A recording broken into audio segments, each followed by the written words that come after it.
pontsó után pihenésképpen egy kicsit horgászunk, mi más tennénk, és kipróbáljuk az új loghorgokat. Óriási népszerűségnek örvennek, nem véletlenül, nagyon jó kis formája van.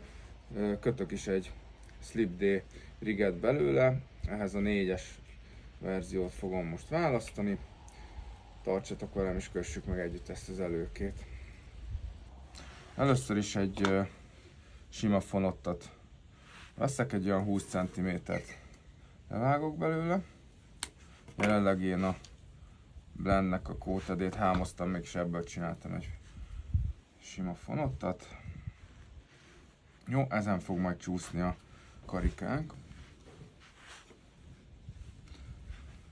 Meghajtom kettőbe a fonottamat, ráhúzom a mikroforgós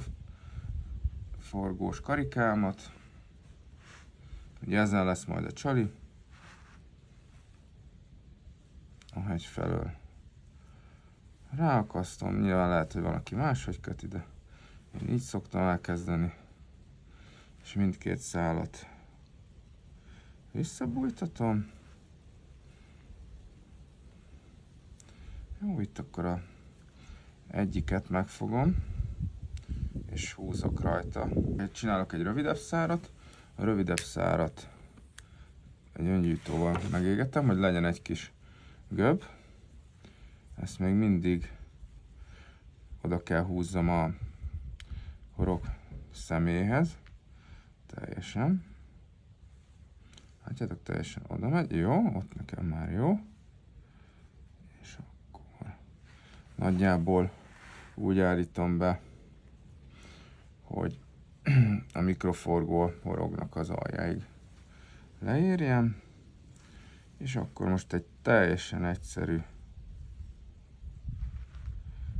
hagyományos, úgymond csomómentes kötést csinálok. Egyszer, kétszer, háromszor, négyszer, ötször és hatszor, majd ezt visszabújtatom. Jól megszorítom, és ha megnézitek, akkor ez itt a lényeg ennek a kötésnek, mert ez a karika, ez itt majd engedi visszamozogni a csalit, amikor pedig rászív a hal, akkor meg szépen ott van lent. Ez egyelőre így néz ki. Most fogok erre húzni egy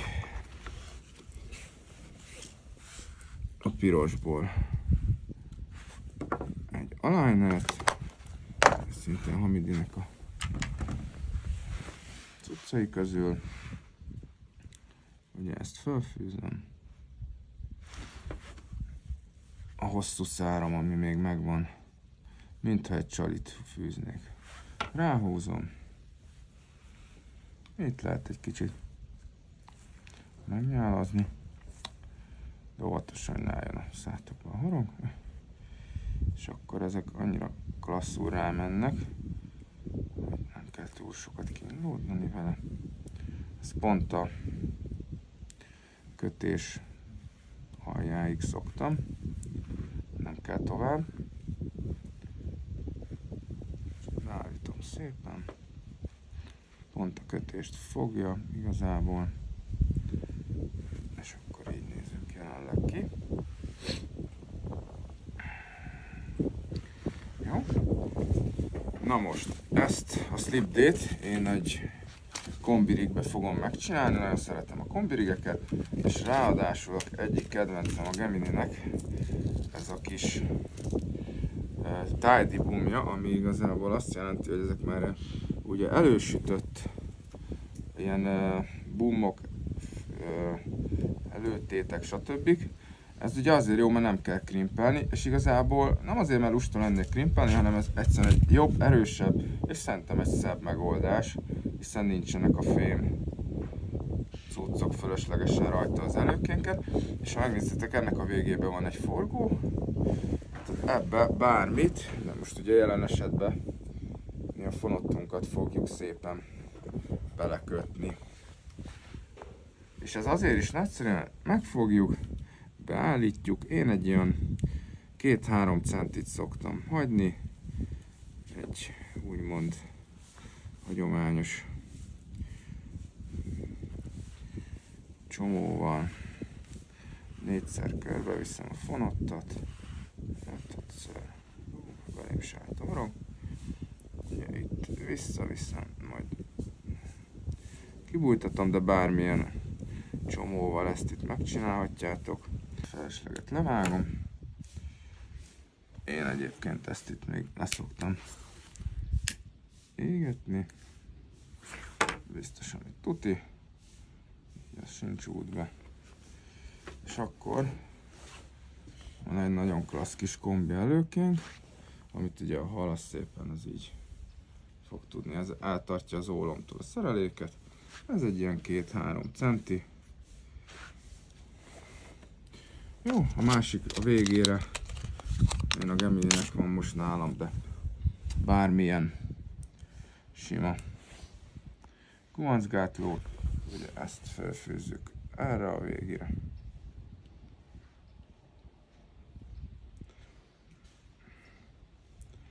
Ugye így már mehet majd fel a Quick Change-be. Még egy dolog, hogy hogyan csalizunk ebbe bele. Hát most mutatok egyfajta módszert. A mikroforgóban ugye sokféleképpen ezt meg lehet oldani. Én most azt fogom nektek, ahogy én szeretem, vágok egy fluokarbon, teljesen nagy jelentősége nincs most, hogy milyen, ez van nálam, ebből szoktam előkét is kötni. Jó, kötünk egy igazából egy egyszerű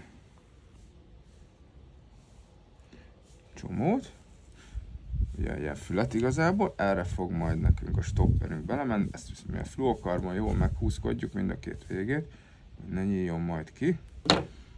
Itt a felest levágjuk,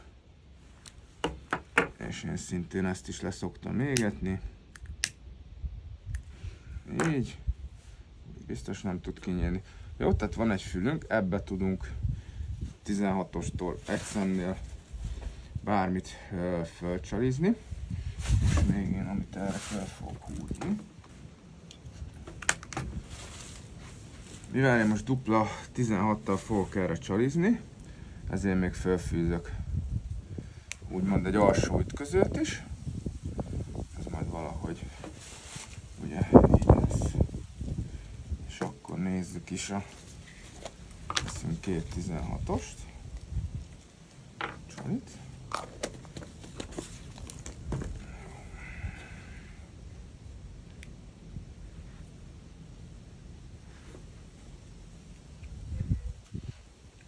Ez lesz az egyik.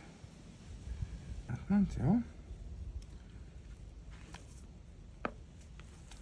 Jó lesz az alsó szemünk.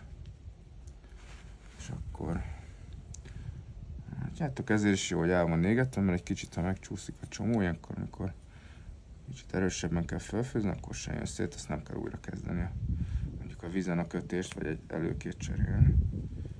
A felső az szépen rá is ment. Ugye az alsó ütközőnek az a szerepe, hogy így szépen összetolja a kettőt. Jó, nézzünk egy stoppert. Szépen. Hoppá. Na. Jó. Felszorítjuk, összeszorítjuk az alsó ütközővel. És akkor ez lesz a mi csalink.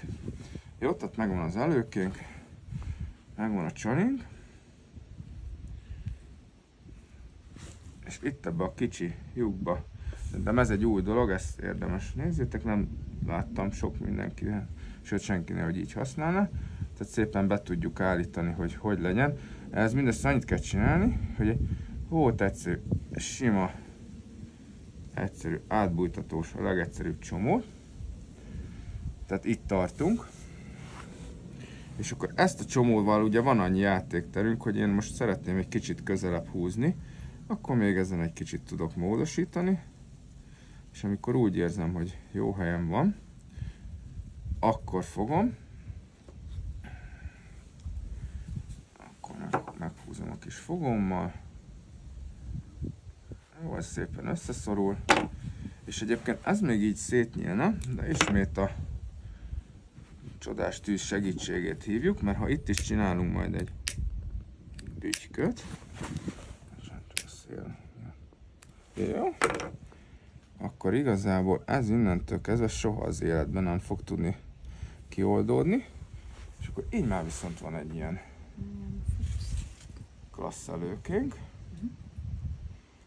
amit bármikor újra tudunk csalizni, és egyébként ha mondjuk egy szemre szeretnék váltani, akkor itt ezt csak meghúzom, újra levágom, újra égettem, és tudok kisebbet mindig csinálni, hosszabbat pedig a csali hosszabbítókkal szoktam, tehát én nem nagyon baitflosszozok, elég jól tudom variálni a csalikhoz a már megkötött előkét, és ezt így megnézitek, szépen felszívja a hal, ugye itt a kombi miatt van játéka, és akadáskor pedig vissza tud csúszni. Jó, ez egy egyszerűbb kötés, ezt most nem fogom nektek bemutatni, a másik botomra pedig őt fogom felrakni, szintén az új Lock 4-es horoggal kötöttem, egy hamidi befordító, egy színazonos kis gumigyöngy, szintén mikroforgóval, ez egy egyszem, és ez egy teli fluokarbon előke, tehát a másik mellett ő így fog kinézni, ez lesz az egyik bot, az pedig a másik bot.